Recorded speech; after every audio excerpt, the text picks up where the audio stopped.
Hello, everyone, and welcome to the Bowne House Historical Society's series on the letters of Eliza Bowne. My name is Emily, and I am joined by David. We will be chatting about the world according to Eliza Bowne for all of March in honor of Women's History Month. Since this is our first chat, we should give some background about Eliza. David, could you do that? Of course. So, Eliza was born into the Southgate family in 1783. Her family was quite well off and well respected since her father was a judge in Scarborough, Maine. And Eliza was sent to a boarding school outside of Boston when she was just 14. And it's that time period that we have the first letters by her. And we're going to learn more about her later, so I'm going to save a little bit more context for our future chats. But what I'd like to say now is that I hope our chats make clear the liveliness of Eliza's writing. She obviously took great pleasure in writing about her life, and I hope that you take great pleasure in hearing about it. I agree. For our first topic, we're discussing Eliza's relationship with fashion, both as a tool of self-expression and a sign of social status. It is an interesting time for fashion in the late 18th and early 19th centuries. What does Eliza write about it? Well, most of her writing about clothing describes what she's making or what she would like her family to make for her. So many of the letters reference patterns that she's created or that she would like to be sent to her or requesting fabric to be sent to her.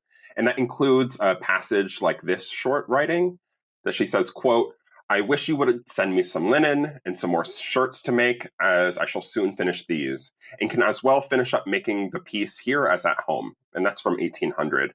So we see that much of her garments are made by her or her family. It's interesting that even while the family was wealthy, it appears that they made the vast majority of their clothing themselves. Yeah, and that wouldn't be totally unusual for the time, but that was beginning to change.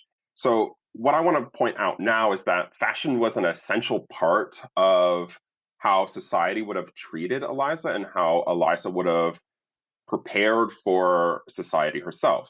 It was a way for the upper class communities to compare themselves. It was a way to make sure that everything that they did, how they were shown and seen, was appropriate and up with the times, current, and clearly a part of that upper class. So her concern about clothing always rose dramatically when she was headed to a place where she would encounter many strangers. And so before one short trip, she writes, quote, "So long a visit in Wiscasset will oblige me to muster all my muslins. For I am informed they are so monstrous smart as to take no notice of any lady that can condescend to wear a calico gown. Therefore, dear mother, to ensure me a favorable reception, pray send me my spotted muslin by the next mail after you receive this."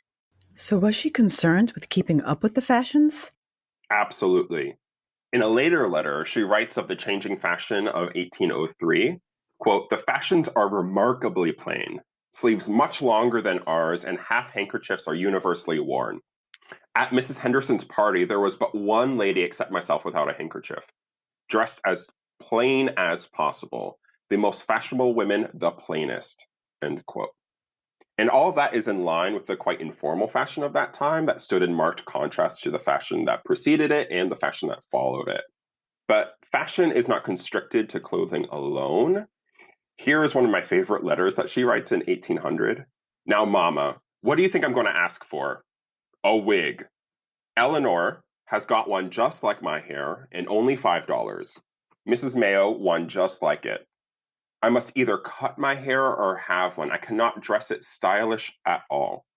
Mrs. Coffin bought Eleanor's and says that she will write to Mrs. Sumner to get me one just like it. How much time it will save in 1 year. We could save it in pins and paper besides the trouble. At the assembly, I was quite ashamed of my head, for nobody has long hair. If you will consent to me having one, do send me over a $5 bill by the post immediately after you read this, for I'm in hopes to have it for the next assembly." It is such a great insight into her character, and we can empathize in how familiar and timeless this is. A young woman with anxiety about public opinion, and so she is trying to convince her mother to buy her the latest fashion accessory, in this case, a wig. Exactly. But these letters are in reference to times when she would be seen by people that she was trying to impress or strangers. But there's another letter that shows how relaxed she could be when she was around people that she knew. And this letter from March 1st in 1802 describes the great trouble a snowstorm caused on her way to a gathering of friends. She goes into great detail about that trek, but it culminates with this passage. So bear with me because it's a long passage I'd like to read, but it's worth it. Quote, "At length we arrived at Sister Boyd's door, and the drift before it was the greatest we had met with. The horse was so exhausted that he sunk down, and we really thought him dead. 'Twas some distance from the gate and no path. The gentleman took me up in his arms and carried me till my weight pressed him so far into the snow that he had no power to move his feet. I rolled out of his arms, wallowed until I reached the gate. When rising to shake off the snow, I turned and beheld my beau fixed and immovable. He could not get to his feet out to take another step. At length, making a great exertion to spring his whole length forward, he made out to reach the poor horse, who laid in a worse condition than his master. By this time, all the family gathered around the window. Indeed, they saw the whole frolic. But 'twas not yet ended, for unluckily, in pulling off my bonnet to send to the sleigh to be carried back, I pulled off my wig and left my head bare. I was perfectly convulsed with laughter.